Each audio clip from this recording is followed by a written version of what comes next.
നമ്മൾ 80s കിഡ്സിൻ്റെയൊക്കെ വർഷങ്ങളോളം വേട്ടയാടിയ ഒരു വേൾഡ് കപ്പ് ഫൈനലുണ്ട്. 2003 ജോഹന്നസ്ബർഗിൽ വെച്ചാണ് ഇന്ത്യ ഓസ്ട്രേലിയ ഫൈനല്.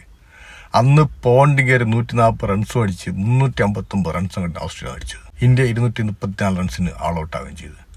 പക്ഷേ അന്നത്തെ ആ ഒരു അട്ടിയുണ്ടല്ലോ, നമ്മൾ അടിച്ച് വല്ലാത്ത അടിച്ചു ഒതുക്കളെ. അന്ന് 359 റൺസൊക്കെ ഒരു ഫൈനൽ അടിക്കുക എന്ന് പറഞ്ഞാൽ വളരെ മാരകമാണ്. നമുക്കൊന്ന് എണീറ്റ് നിൽക്കാൻ പോലും പറ്റാത്ത രീതിയിൽ അടിച്ചു കളഞ്ഞു. അന്നൊക്കെ നമ്മൾ ആഗ്രഹിച്ചിട്ടുണ്ട് എന്തെങ്കിലും ഏതെങ്കിലും ഒരു കാലത്ത് ഒരു ഇന്ത്യൻ ടീം ഇതുപോലെ കളിച്ച് ഒരു കപ്പടിക്കുമോ. നമ്മൾ തോറ്റ് പഠിച്ച് വളർന്ന്. പക്ഷെ ഇപ്പം ഇന്നലെ വേൾഡ് കപ്പ് ഫൈനൽ എടുത്തത് എന്തൊരടി അടിച്ചത്. അതും സ്വന്തം നാട്ടിൽ ഹോസ്റ്റ് ചെയ്ത ടീം ആദ്യമായിട്ട് ജയിക്കുന്നു, 3 വേൾഡ് കപ്പ് ജയിക്കുന്നു, എന്തെല്ലാം കാര്യങ്ങൾ. അതും വലിയൊരു ഗ്രൗണ്ട്, വലിയ ബൗണ്ടറി, ഫുള്ള് പ്രഷർ, 15 ഓവറിൽ 200 റൺസ്. നമ്മൾ 80s കിഡ്സിനൊക്കെ ചിന്തിക്കാൻ പോലും പറ്റാത്തൊരു സംഭവമുണ്ട്. അപ്പോൾ ഇത് ഒരു പുതിയ ഇന്ത്യയാണ്. ഒരു പേടിയില്ലാതെ കളിക്കുന്ന, ഒരു സേഫ്റ്റി ഒന്നും നോക്കാതെ അടിച്ച് കളിക്കുന്ന, നോക്കൗട്ടൊക്കെ ചുമ്മാ എടുത്തിട്ട് കളിക്കുന്ന ഒരു ഇന്ത്യൻ ടീമാണ്. നമ്മളൊക്കെ പണ്ട് നമ്മളൊക്കെ സ്വപ്നമാണ്. അതായത് നമ്മളൊക്കെ ഈ 80s ജനിച്ച ആൾക്കാരുടെയൊക്കെ ഒരു കാത്തിരുന്ന ഒരു ദിവസമാണിത്. ഇത് ഒരു കപ്പല്ല, നമ്മുടെ ഈ 2000 അല്ലെങ്കിൽ ജെൻസിയുടെയൊക്കെ ആറ്റിറ്റ്യൂഡാണ്, ഇന്ത്യയുടെ ജെൻസിയുടെ ആറ്റിറ്റ്യൂഡാണിത്. വല്ലാത്തൊരിതാണ്.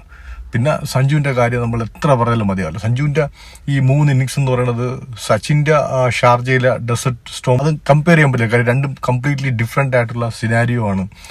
പക്ഷേ ഏകദേശം അതുപോലത്തെ ഒരു ഇന്നിങ്സ് തന്നെയാണ്. പക്ഷേ ഈ കളിയേക്കാളും ഒക്കെ ഭയങ്കരമായിട്ട് എപ്പോഴും നമുക്കിത് ഭയങ്കര ഒരു രോമാഞ്ചം വരുന്ന ഒരു അവസ്ഥ എന്ന് തോന്നുന്നത് ഒന്നാമത്തെ കാര്യം നമ്മുടെ നാട്ടുകാരനാണ്, നമ്മുടെ ഏറ്റവും പ്രിയപ്പെട്ട ആളാണ്.